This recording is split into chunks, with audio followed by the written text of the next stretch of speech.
Hello hi అండి. Welcome to my channel Sri audio stories అండి. అందరూ ఎలా ఉన్నారు?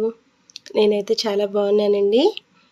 పోయినసారి పెళ్లి తరువాత ప్రేమ ఎపిసోడ్లో మనం బిందు విక్రాంత్ ప్రేమను రిజెక్ట్ చేయడం చూసాం కదా.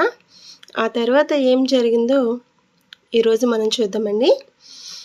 ఎంతో బాధతో కారులో కూర్చున్న విక్రాంత్కి కాల్ రాగానే మొబైల్ వైపు చూసి, ఏంటి డాడీ ఈ టైంలో కాల్ చేశారు, ఏమై ఉంటుంది అని మనసులో అనుకుంటూనే కాల్ లిఫ్ట్ చేస్తాడు. వికీ, నువ్వు త్వరగా ఇంటికి రావాలి, ఎందుకంటే నానమ్మ ఆరోగ్యం అస్సలు బాగోలేదు, నేను చూడాలి అని అనుకుంటుంది. నువ్వు ఎంత త్వరగా వీలైతే అంత త్వరగా ఇంటికి రావడానికి ట్రై చేయి అని అంటాడు విక్రాంత్ డాడీ. ఓకే డాడీ, నేను త్వరగానే వస్తాను అని చెప్పి కాల్ కట్ చేసిన విక్రాంత్ వెంటనే అనిల్ వైపు చూస్తూ, అనిల్, మనం ఇప్పుడు అర్జెంటుగా ఇంటికి వెళ్ళాలి అని అంటాడు.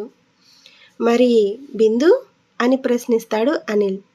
బిందు వేరే వాళ్ళను మ్యారేజ్ చేసుకోవాలి అనుకుంటుంది. ఇంకా తను ఆ అబ్బాయి ప్రేమించుకుంటున్నారంట కూడా. ఇంకా అలాంటి అమ్మాయి లైఫ్లో మనం ఎందుకు ఉండాలి?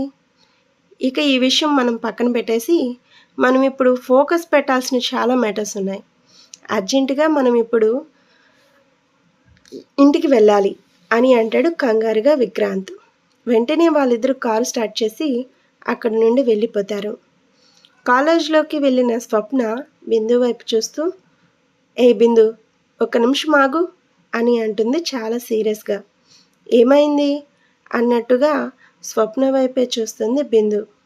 బిందు, అసలు నీకేమైంది?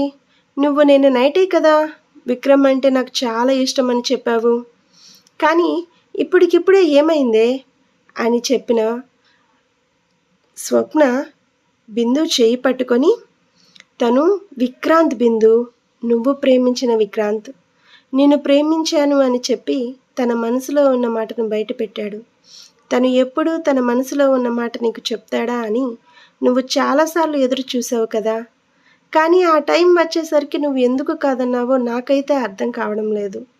ప్లీజ్ బిందు, విక్రాంత్ నిన్ను చాలా ప్రేమిస్తున్నాడు, ఆ ప్రేమని అర్థం చేసుకో, తనను బాధ పెట్టకు అని అంటుంది స్వప్న ఎంతో బాధగా.